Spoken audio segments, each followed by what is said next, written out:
Hola, buenas tardes.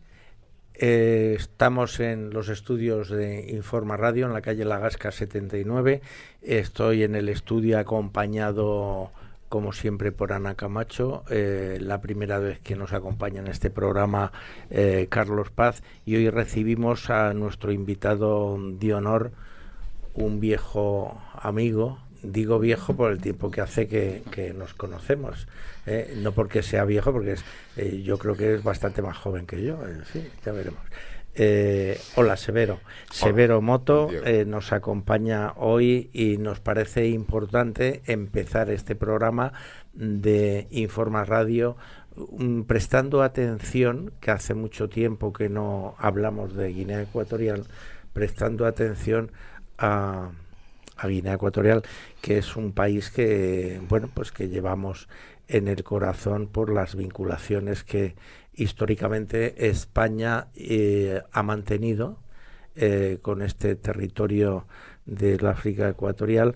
Y bueno, y yo personalmente, porque he vivido allí más de 3 años y bueno, me ha dado tiempo de conocer, no en profundidad, porque nunca se llega a conocer un país en profundidad, pero bueno, por lo menos tener una cierta idea de la problemática guineana. Bueno, pues voy a empezar este programa, Severo, pidiéndote que nos hagas así un análisis de situación de cómo ves ahora la situación en tu país, toda vez que, bueno, pues se ha levantado una especie de escándalo que a mucha gente le parece sorprendente, a los que conocemos Guinea no tanto, por, digamos, la reconvención del Parlamento Europeo hacia los derechos humanos en Guinea Ecuatorial y, bueno, correspondido inmediatamente por el gobierno guineano con una nota oficial, como no podía ser de otra manera. Es decir, bueno, en definitiva, también el tema se centra en 2 opositores que entran en la cárcel. Y bueno, pues lo que viene a decirnos el gobierno guineano es que, claro, entrando en la cárcel de Guinea, pues el morirse es de muerte natural, ¿no? Pues sí, muchísimas gracias, don Diego, y la compañía de doña Ana Camacho. Permitirme de nuevo, después de tantos años de silencio, normalmente Guinea Ecuatorial está en silencio, pero hubo un tiempo en el que la prensa estaba muy cercana. Yo he formado parte de esta cercanía, ¿no? Y volver de nuevo, pues me parece de suma importancia. En un momento, como señala don Diego, pues hay acontecimientos que llaman la atención, ¿no? Hay un punto clave. O bien que tomó el poder con la violencia y la fuerza, además matando antes del golpe y después del golpe, y ha continuado, pues entiende mucho de golpes de Estado y le encanta denunciar golpes de Estado. Pero cuando de pronto se le habla de normalidad, concretamente hoy está sobre su mesa, pesa sobre su mesa, un proyecto de transición pacífica, o bien parece como diciendo, yo, si no es por la violencia, no me muevo. Si es por la violencia, a lo mejor me echan. Pero pacíficamente no tengo por qué irme, porque no tiene sentido, ¿no? Y eso es lo que realmente pasa. La propuesta de transición pacífica ha removido muchísimo el tema en Guinea Ecuatorial. No sabe bien cómo manejarlo. Y eso lo presentamos concretamente el Partido del Progreso, un cofundador del Partido del Progreso, creo que puedo decir su nombre, don Antonio Yuste González. Bueno, pues nos preparó un proyecto de transición pacífica que luego lo pasamos fue en los años 2019, cerquita.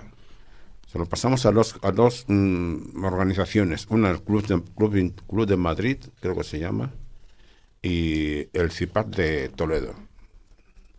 Bueno, pues estas 2 organizaciones movieron los temas, incluso consiguieron que vinieran 4 grupos de oposición desde Guinea a Madrid. Se celebró una reunión. La segunda parte iba a ser estas 2 organizaciones encontrarse con Obiang en Malabo.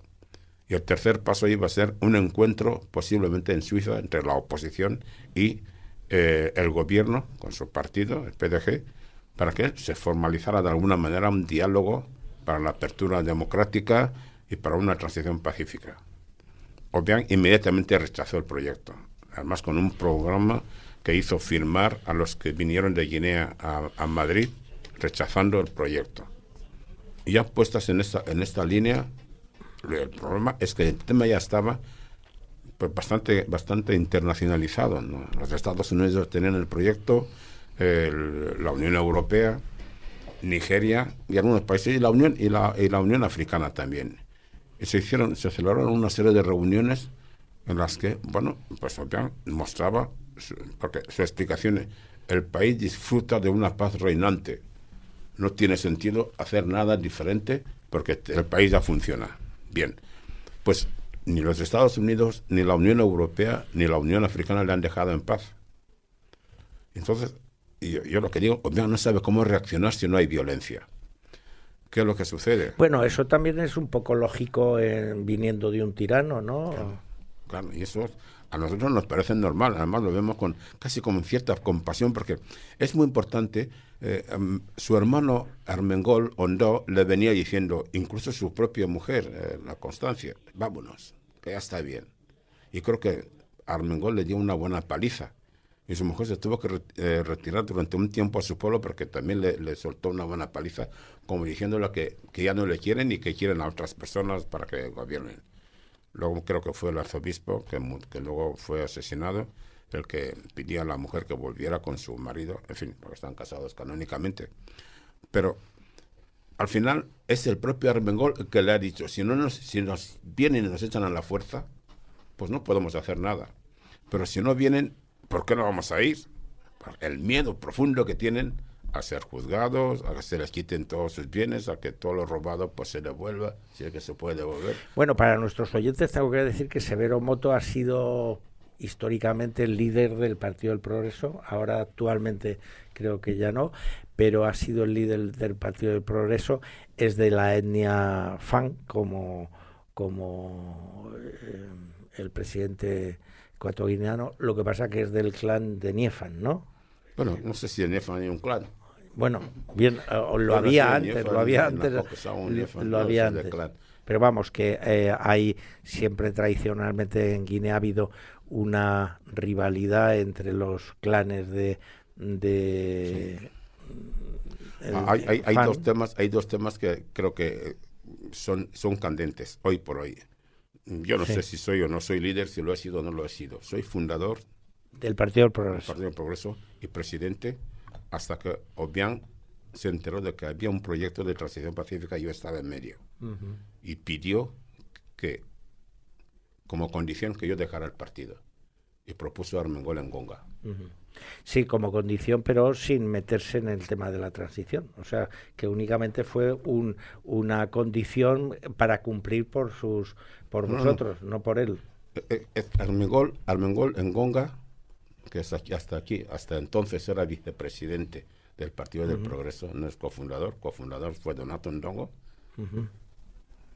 El partido lo fundamos Donato Ndongo, Carmelo Martín Sánchez del PP, Antonio Yuste González, comunista, creo que se confesaba, y yo. Bueno, Armengol entró, el partido nació en el 83, Armengol entró empujado por un eurodiputado que le propuso entrar en el partido en el 84. De la segunda oleada, vamos. Bueno, ¿no? Pues entonces el tema que, bueno, pues líder o no líder, no lo sé, pero yo soy el fundador y presidente del Partido del Progreso. Sí. ¿Qué pasa? Resulta que con el tema de la propuesta de la transición pacífica, o bien, según confiesa el propio Armengol, un tal Juan Cuevas, elemento clave de la tragedia del Partido del Progreso. La primera tragedia del partido es que no está legalizado, o bien lo ha ilegalizado. Entonces habría que ver de qué manera y qué pasos habría que dar para ser legalizados. Ahora que mi proyecto es volver a Guinea con un partido ilegalizado, pues es un poco como no hacer nada. Estamos en plena pelea y a lo mejor tenemos que profundizar más en ese tema que en otros. Entonces, cuando bien propone esto a Juan Cuevas y con el grupo de las dos fundaciones o organizaciones que he citado antes, pues bueno, a lo mejor se proclama presidente. Pero se proclama sin que haya una, como decirte, pues una reunión del Partido del Ah, Progreso y se saque a votación. O sea, sencillamente se sí, autoproclama sí, él. sí, teníamos toda la semana teníamos una reunión en lo que llamábamos comisión permanente, en la que él estaba, evidentemente, había unos 9, ¿no?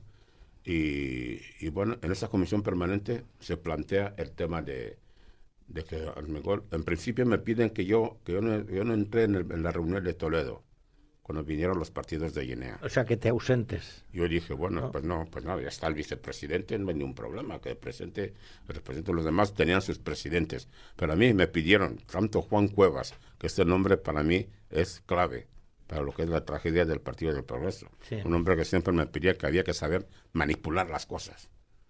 Y lo claro. manipuló también, que hemos llegado a esta situación en la que lo único que nos queda es ir a los tribunales. Pero en Guinea, en España, los temas de Guinea no tienen sentido en los tribunales. A mí sí me han Claro. llevado todas las veces que han querido, ¿eh? A Severo Moto me han llevado a los tribunales, a la cárcel de Navalcarnero, han querido matarme en Croacia, en fin. Severo Moto tiene bastante, no sé, Sí, una sí. cosa. Entonces, en eso estamos. Armengol y Juan Cueva dicen, no, nosotros ahora, os bien han dicho que el partido lo coja Armengol. Y yo convoco una asamblea del Consejo Geográfico del Partido en Madrid, en España. Convoco una asamblea para que se decida, para que se tome en serio esta decisión. No acuden. Y el partido pide que se les eche. Yo no sé si lo he Entonces se traído. genera como una especie de cisma. Hay ahora mismo dos partidos del Progreso. Yo no lo sé. No sabes. No sé si él ha fundado otro partido o simplemente ha dicho, no, ahora Severo Moto no, ahora yo. Pero no hay ni una charla, ni una discusión para ver, simplemente es que Juan Cuevas sabe manipularlo todo. Claro. Pero sobre todo lo que veo yo ahí, si eso es así, es que realmente el Partido del Progreso en manos de Armengol se ha convertido en un partido satélite de Obiang Nguema. Es que no puede ser de otra manera. Claro. El Partido del Progreso en manos de Armengol y encima ilegalizado, pues es un instrumento que utilizará Obiang cuando le dé la gana. Con Severo Moto eso nunca hubiera producido. Y son 4 ya. Armengol es el 4. Sí. El primero, nada más llegar a Guinea en el 88, yo llevé al vicepresidente del partido, Tomás Bochecú, un bubi, y apenas estuvimos, bueno, cuando se legaliza el partido, Obiang pide a Bochecú que se haga con el partido. Bochecú aparece un día cualquiera, una tarde, a las 8:30, y anuncia al mundo que es el nuevo presidente del Partido del Progreso. Ya. ¿Cómo se soluciona esto? La comunidad internacional que acude para aportar medios a las elecciones del 93, pues pide que cada partido presente su proyecto para la ayuda económica. Sí, sí. Entonces el Partido del Progreso presenta su proyecto, su propuesta. Obiang y Julio Lamangue, ministros del Interior, presentan un presupuesto con el título Partido del Progreso, Facción Bochecú. La respuesta de la comunidad internacional fue: venimos a financiar y ayudar a partidos políticos, no a facciones. Fue la única manera de deshacernos del peso de Obiang y de Bochecú. Segunda fase. Después de la historieta de Angola, el secretario general del Partido del Progreso se presenta a propuesta de Obiang para liderar el Partido del Progreso. El documento que se preparó para presentarlo al gobierno, el partido en Guinea Ecuatorial cogió el documento, no solo lo rompió, sino además lo quemó. Segunda parte. La tercera parte fue Donato Ndongo, que aquí en Madrid convocó una reunión a escondidas. Yo me enteré de que había convocado una reunión para echarme del partido. Yo me adelanté a montar la reunión. La reunión se produjo aquí en Móstoles, en un hotel. Hizo su propuesta, la propuesta central. Vamos a darle a Severo Moto 2.500 euros al mes. Seguro que ya tenían dinero. ¿Y qué se hacía con el partido? Mi única intervención fue: Donato, como cofundador me parece muy bien, pero te has equivocado con eso de darme 2.500. ¿Quién te los ha pedido? ¿Quieres hacerte con el partido? Pues ahí lo tienes, eres cofundador. Sabiendo que además cuando se funda el partido me proponen que sea el presidente, pero de un partido socialista. Yo dije, no, Donato es el socialista de toda la vida. Y Donato dijo, no, yo no. Y los otros dijeron, no, te hemos propuesto a ti como presidente del partido. Y usted me conocía de Guinea, Carmelo Martín Sánchez, el encargado de los bienes de Carrasco Blanco en Guinea, me conocía de Guinea. Entonces, y en la última, el cuarto es Armengol, que además el partido lo ha echado. Pero bueno, de la mano de Juan Cuevas, pues está montando sus tinglados, y no sé si yo no quiero enterarme porque no creo que el Partido del Progreso está donde tiene que estar. Yo creo que habría que aclararle un poquito a nuestros oyentes que no tienen idea de Guinea, un poco el contexto de lo que nos acaba de contar muy bien Severo, por otra parte. Y bueno, yo haría ahí dos pinceladas. Lo que nos vienes a contar, querido Severo, es que una vez más han intentado quitarte de en medio políticamente. Sí. Y esto es muy significativo porque, como bien has dicho, pues nadie habla de Guinea Ecuatorial en la prensa, ya no se habla del Partido del Progreso, ni siquiera se ha hablado de este incidente que ha dado lugar a una resolución del Parlamento Europeo, que fijaos que hay 2 muertos por medio, 2 opositores de un partido que yo no conocía de por medio, que se fueron a Sudán del Sur, fueron secuestrados, se los llevaron en un avión presidencial de Obiang a Malabo y han muerto en la cárcel 2. De muerte natural, más, como dice el gobierno. de más de 4. Murió en la cárcel de muerte natural. Claro, que por cierto tenían nacionalidad española. Sí. Pequeño claro. detalle. Es decir, que no hemos visto que nuestro gobierno haya dicho nada, ni haya movido un dedo por dos ciudadanos españoles, al fin y al cabo, ¿no? Sí. Aunque sean negros. ¿O es que hacemos diferencia entre blancos y negros? Yo creo que el gobierno español no hace diferencia entre si son negros, son saharauis o es gente que molesta al gobierno. O sea que realmente el cuidar de sus ciudadanos, el gobierno español en su acción política es manifiestamente mejorable, podría decir yo. Bueno, pero resulta que tenemos a una cooperante española de Toledo que fue sacrificada en Guinea Ecuatorial. Y lo máximo que se dice es guardar mucho silencio. Yo estuve en la misa que se hizo en un pueblo muy famoso de Toledo, que hay mucha gente de Mongomo. Y es que es el más famoso, Torrijos. Un pueblecito muy mago, tiene un nombre, no sé si el señor Bono es de ahí. Yo fui a la misa que se celebró en el pueblo y sé que el señor Bono, que estuvo en la misa, nos saludamos y tal, pidió que no se hablara, que solamente se hiciera la misa, pero que en la ceremonia no se hablara mucho del asesinato. No sé si os suena el nombre de Antonio Lister.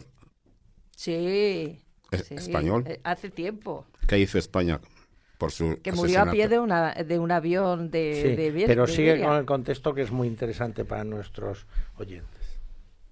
Bueno, pues un poco la idea es de que a pesar de que no se habla de Guinea Ecuatorial para nada, lo que el relato de Severo nos revela es que hay una batalla furibunda entre bambalinas en la que el objetivo es este partido de oposición guineana que, según muchos de nuestros políticos españoles, cuando hablas ellos del tema de pero si eso no pinta nada, el partido de Severo Moto, el Partido del Progreso, ¿qué pinta? No pinta nada. Pero luego vas y te enteras de todos estos líos, que por cierto, Severo ha hablado y ha citado a muchos nombres que son españoles.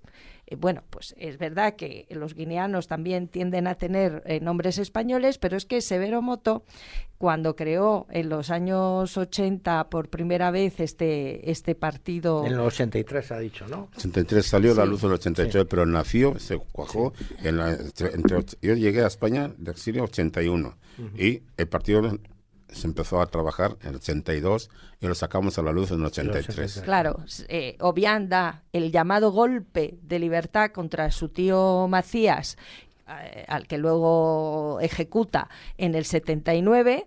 Y hay un momento, un interregno en el que en Guinea e incluso en España nos hacemos ilusiones de que ese golpe que llaman de libertad es porque va a iniciar una transición, y resulta que el sobrino del dictador depuesto pues empieza a actuar con los mismos métodos y empieza a haber exiliados, y Severo Moto es uno de ellos y crea el partido de oposición. Pero este partido de oposición tiene una cosa que no suele ser muy habitual en los esquemas de política africana, y menos con el auge del nacionalismo, y es que en ese partido, corrígeme Severo si me equivoco, hay 4 fundadores. 2 son genuinamente guineanos de la tierra, y otros 2 son españoles. Son españoles, y desde entonces el Partido del Progreso ha tenido españoles en sus filas, porque Severo Moto, al que yo entrevisté desde hace décadas, cuando empecé a tratar el tema yo, en los años finales de los 80, pues la idea, que a mí me parece, me parece muy interesante, siempre ha tenido, es que Guinea tiene una identidad española, y por lo tanto su partido está abierto a que se inicie un rescate de Guinea en sentido democrático e incluso económico, porque esta dictadura tiene el mayor PIB de África por el petróleo, pero tiene uno de los peores índices de pobreza de la gente. Entonces, la cuestión es cómo reconstruir Guinea, y la idea de que Guinea, con la ayuda española y con su identidad española, puede reflorecer. Sí. Y por eso hay españoles. Claro, por esa vía, pues hay españoles buenos y hay españoles malos. Españoles buenos que de verdad están en el rollo de tenemos que ayudar a los guineanos a recuperar sus libertades, sus derechos, a que aprovechen sus riquezas para vivir mejor, y otros que están ahí actuando al final por parte de otros que evidentemente pues deben de pegarse unas vacaciones en algún país del Caribe estupendo, ¿no? A costa de estas cosas. Es importantísimo, mi querido Diego, saber que, bueno, uno de los problemas más importantes, creo que los principales que hemos tenido, aparte de Obiang, nace el partido con esta ideología concreta de demócrata cristiana, que está tan vilipendiada y despreciada. Pero claro, uno conoce su pasado, su background. Soy periodista español, soy maestro de primera enseñanza español, he sido 7 años seminarista, y bueno, si de pronto me meto en política, es muy difícil que adopte el comunismo como solución. Bueno, hay vocaciones tardías. Bueno, pues entonces, ¿qué es lo que sucede? Haber elegido la democracia cristiana como línea ideológica del Partido del Progreso me ha creado verdaderos profundos problemas España. Lo creo. Y luego, yo creo que, como ha dicho Ana, ¿cómo no va a conocer Guinea? Yo le he puesto el nombre cariñosísimo por lo mucho que quiere África. Le he puesto Mamá África. Eso de Mamá África suena mucho en Guinea y suena muy bien, ¿no? Y cuando llego a Guinea, resulta que ¿por qué el Partido del Progreso en 5 meses desde diciembre que llegamos? Sí, en la vuelta esa de intento de transición que anunció Obiang. Bueno, el ensayo democrático. Bueno, pues resulta que en 5 meses, porque yo anuncié en Baney que España volverá a ser nuestro compañero de camino, hubo un detalle. Aparte de los aplausos, 2 detalles. Hombre, hay gente que se tiene que salir antes del camino, me refiero a españoles, ¿no? Como Bono y gente de esta, ¿no? Porque mientras estén Bono y toda esta gente en el camino es difícil llegar a esa cooperación. A mí se me hace muy difícil meterme en ello, por cuanto que, yo no sé, ayer estuve en una reunión de Amnistía Internacional que hablaba también de Guinea Ecuatorial, de la tragedia que pasa y tanto silencio. Entonces yo, aparte de lo que es la materia reservada, que todo el mundo sabe que pesa, ya desde Franco, sobre todo lo que es Guinea Ecuatorial, su riqueza y su esto, todo eso había que tenerlo muy bien guardado, pero la materia reservada sigue pesando, y para un dictador como bien le va muy bien. De tal manera que los muertos, todo lo que sucede ahí, se tiene que callar. Entonces, eso por una parte. Pero por otra parte, hay una organización, hay un movimiento español dedicado exclusivamente a proteger a Obiang. Claro, y sobre todo Mao. Después de descubrir el petróleo y lo que se ha descubierto ahí, pues ya las posibilidades de pagar facturas y de conseguir voluntades, pues para Obiang es mucho más fácil pues que hace 30 años, ¿no? Pero el Mao es un movimiento, alguien le ha puesto, en vez de Mao, ha puesto MEAO, Movimiento de Españoles Amigos de Obiang. Y este es un movimiento, me parece que es la materialización de la mafia de la forma más descabellada y más... Claro. Es decir, españoles dedicados a proteger a Obiang. Claro, a nosotros, al resto de la población, se le hace muy difícil salir de esa tragedia. Claro. Carlos, ¿tienes alguna cuestión que plantearle? Sí, tendría muchas. Pensaba que no iba a llegar mi turno nunca. Podríamos hablar mucho y largo y tendido. El apagón mediático de España con respecto a Guinea Ecuatorial viene dado porque a España no le importa un pimiento Guinea Ecuatorial. Yo cuando decías que iremos juntos de España no lo veía muy claro porque en Guinea, no respetándose los derechos humanos, no habiendo ningún tipo de democracia, a España no le importa absolutamente nada. Mi pregunta tenía dos. La primera sería ¿por qué España no le importa absolutamente nada la situación de Guinea? Por dos razones. Por razones básicamente económicas. Cada vez que habla alguien de Guinea Ecuatorial, los hay que lo disimulan, pero otros lo dicen claramente. Nuestros intereses económicos están por encima de todo lo demás. A esto, ¿cómo lo aprovecha Obiang? Cada vez que España quiere de alguna manera acercarse y cuestionar la situación, la respuesta es clarísima para Obiang. ¿Cómo que te metes en los asuntos internos de un país? Y ahí España se calla.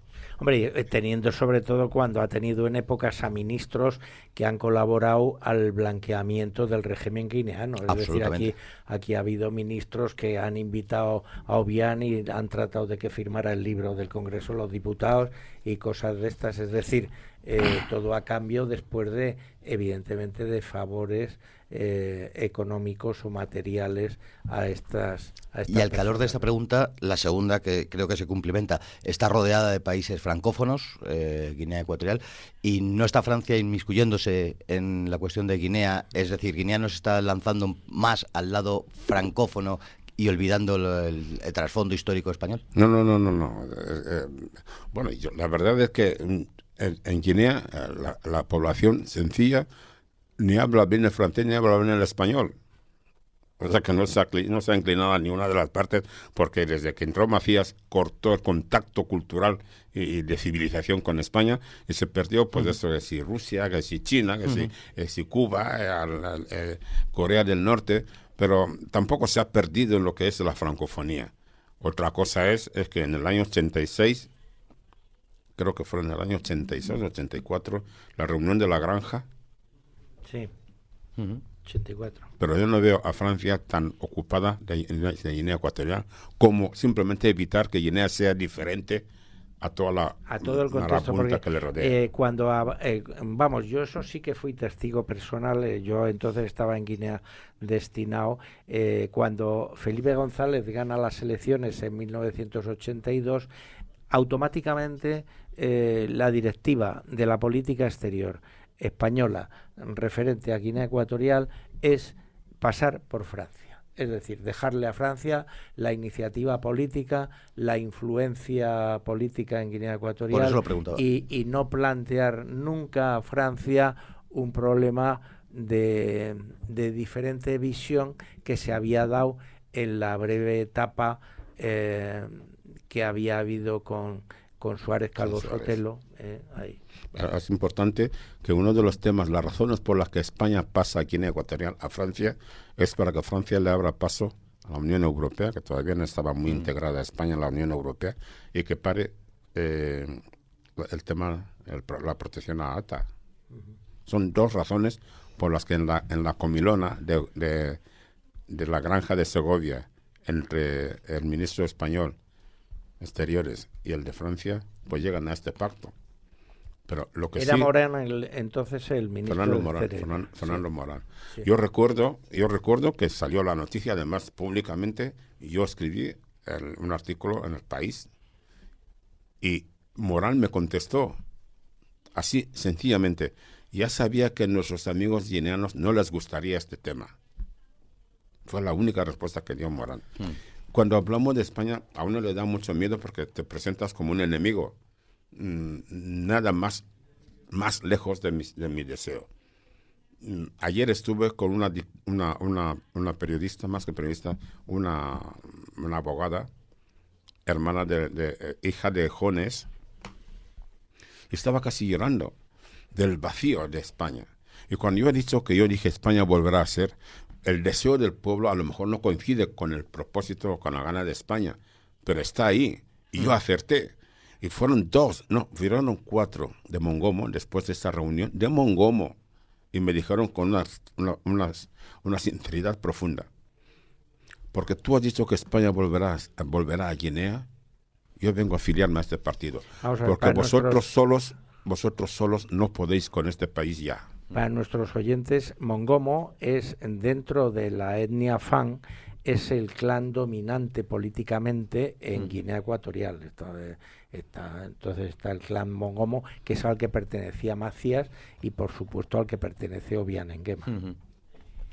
Bueno, pues estando así las cosas, yo creo que tiene que quedar muy claro a España y a los españoles que conocen poco Guinea, porque es evidente, con la materia reservada, los problemas de Guinea mejor que no se conozcan. Hombre, sobre todo cuando hay desde el mando político gente que está obteniendo pingües beneficios, claro, a base de blanquear cuando se puede el régimen y sobre todo mantener lo que allí pasa en un manto de silencio, que es lo que dice Severo, ¿no crees, Ana? A mí me da la sensación de que, pues sí, España tiene como una especie, no sé si lo tiene con todos los países que han sido colonizados, ¿no? Cuando se marcha en Guinea Ecuatorial, de Guinea Ecuatorial se sabe muy bien que fue un enfado muy fuerte por parte de Carrero Blanco y pues, de España, ¿no? Y entonces... Pero porque había apostado por otro que no era Macías, había apostado equivocadamente por... Claro. Pero desde luego, lo que sí es cierto es que la frase de Carrero Blanco y todo lo que yo sé de España y de esas relaciones, os juro que no me lo han dado, no me lo han dado ni un guineano, ni un antiguo, ni un viejo guineano, no, españoles. Lo has vivido. Claro. Y son los españoles que me han dado 3 claves. Cuando definitivamente en Guinea se decide la independencia, lo dice claramente Carrero Blanco: queréis independencia, os va a salir por la nariz. O sea, vais a estar hartos de independencia. El gobernador entonces en Guinea, español, dijo: haremos que gane Macías para que escarmentéis. Son frases que me las contaban los españoles, porque había guardias civiles en el magisterio, teníamos profesores guardias civiles, tenían hermanos de La Salle y otros profesores españoles. Segundo, el tema también profundo. Un hermano de La Salle nos lo contó. Franco, antes de morir, dijo: España difícilmente podrá resarcir a Guinea Ecuatorial y devolver lo mucho que ha hecho por nosotros después de la guerra, con su café, su cacao y sus productos. Y dejó 2.500 millones entonces de pesetas de presupuesto para Guinea Ecuatorial. Esos 2.500 millones de pesetas, Macías los recibía y los contaba en la mesa con sus amigos, Daniel, Santiago Ndebella, Agustín Zenfún, en fin, los contaban sobre la mesa, peseta a peseta, céntimo a céntimo. Muere Franco, muere Macías, ¿qué pasa con este dinero? Es la misma Moncloa la que nos cuenta la oposición. Yo no estaba en esta reunión, pero la Moncloa cuenta a la oposición guineana que con Macías se entregaba todo el presupuesto a Guinea. Con Obiang se ha pactado entregarle 500 millones, los 2.000 los tenemos, están en España. Si viene Severo Moto, exigirá que se entregue todo. Claro. Pero después de descubrir el petróleo, ¿qué sentido tiene que España dé esa cantidad de millones? No tiene ningún sentido. Ha desaparecido. ¿Por qué ley? ¿O qué ley abrió paso a ese presupuesto permanente? Y no importa nada que haya petróleo. No. Pero no ha habido ninguna ley que haya dicho que se acabó el presupuesto. La cosa es que, como venga Severo Moto, dirá que se le entregue. Yo no soy Macías, para empezar. Segundo, yo creo que he dejado clarísimo lo que para mí es España. Fíjate, Diego, cuando termino la reunión, el meeting de Banei, donde dije estas frases, me llaman de la embajada española y me dicen que estoy boicoteando las elecciones que eran cercanas a las elecciones del 93. Has boicoteado las elecciones. Digo, yo no sé qué es boicotear, pero yo he dicho que no vayan a votar. Sí, pero es que digo, miren, es que para mí, España sigue siendo la madre patria. Esto es poesía, me dijeron. Los españoles. Claro, y yo, evidentemente, a lo mejor a los españoles están diciendo a mi pueblo que se olviden de esas cosas que dice Severo Moto. Pero ¿cómo no voy a hablar así? ¿Qué tengo que decir de América? ¿Qué tengo que decir de Francia o de Inglaterra? ¿Qué es lo que no debo decir como signo de mi cercanía? Y si quieres cariño, porque toda mi vida casi la he pasado en España. Tendría que extrañar que yo no me sintiera tan cercano a España. Severo. Ahora bien, y corto, son los propios españoles y algunos muy significados que me dicen, arrímate a América. Sí. El trasfondo español, tu nombre es romano, piensas y rezas en español, es inevitable sentirse una relación directísima con España. Te quería preguntar por el futuro. A corto o medio plazo, ¿cómo ves el futuro de Guinea Ecuatorial? A corto y medio plazo, pues es lo que sucede en estos momentos. Es decir, la Unión Europea adelanta las elecciones porque está recibiendo mucha presión por el tema de la transición pacífica y convoca 3 elecciones seguidas, precipitadas. Las elecciones presidenciales tocaban este mes, el día 7 de marzo. Las convocó el 20 de noviembre. Antes de convocarlas, ya estaba recibiendo muchas presiones, tanto de la ONU, sobre todo de Estados Unidos, la Unión Europea y la Unión Africana. Convoca las elecciones. Después de las elecciones le llaman a una cumbre de los Estados Unidos de América y de África en Washington. Y le advierten de que no aceptan las elecciones y que se centre en el tema de la transición pacífica. Viene de esa reunión y le dice a su gente, yo no soy Gaddafi, ni soy Hussein, para que me exijan que no acepten las elecciones. Y monta el tema y tiene un gobierno. Pues no para de recibir, que es lo actual es que no para de recibir llamadas para ver si decide abandonar el poder por la vía pacífica. La última reunión que ha habido de la Unión Africana, hubo una anterior donde se vio claramente, por los vídeos que recibimos, cómo el presidente de Nigeria, en un momento dado, en una cumbre que tuvieron, no sé si fue en un país africano también, se levanta, empieza a saludar a la gente y pasa olímpicamente lo bien y sigue saludando. Ha habido una última de la Unión Africana que le ha dicho 50 países de 50, 40 le han dicho que se vaya. Casi como diciendo, por favor, márchate. Y él ha respondido que solo por la violencia se va. Solo se va por la violencia. Y entonces, el tema es fuerte. Uno, la Unión Europea monta el tinglao que ha montado contra el régimen, que nos ha dejado absolutamente encantados, creando ilusiones, ¿no? Pero de esta última cumbre se ha llegado a la siguiente reunión, según nuestra información. Usted se va a marchar. Claro, Nigeria, con Obasanjo, que fue clave para que Yahya Jomenei, no sé cómo se llama, de Gambia, se marchara. Ese Yahya que se refugió y está al lado de Obiang, escondido en Guinea Ecuatorial. Nigeria, Obasanjo. Y se le ha dicho, usted se tiene que marchar y solo esperamos que nos dé la respuesta. No sé si han dado tiempo, pero para que no se diga que la Unión Europea o Europa se mete en los asuntos de África, 4 países han sido seleccionados para el seguimiento de esta situación. Nigeria y Sudáfrica.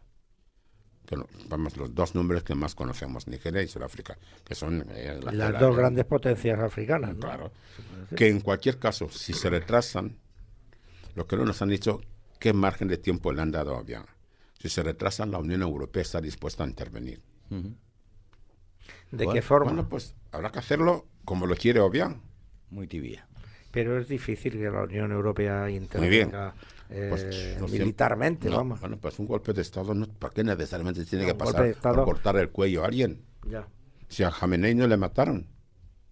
Y allá Jamenei está escondido en Guinea. Estaba en Gambia. Y llegó la CDAO o algo así. Llegó y se marchó. Sí. Pues este es un gesto, puede parecer violento, pero no de cortarle el cuello a nadie. Claro. No. Bueno, Creo que estamos llegando al final del programa y tenemos que dejar el tema guineano porque tenemos que hablar de los chinos un poco. Y yo decirte, Severo, que antes has dicho al principio que no tenías voz, que sepas que siempre que quieras en este programa tienes el micrófono abierto y no tienes nada más que decirlo. Y pues no sabe cuánto se lo agradezco, porque además cualquier noticia en torno al proyecto de la Unión Europea, América y la Unión Africana.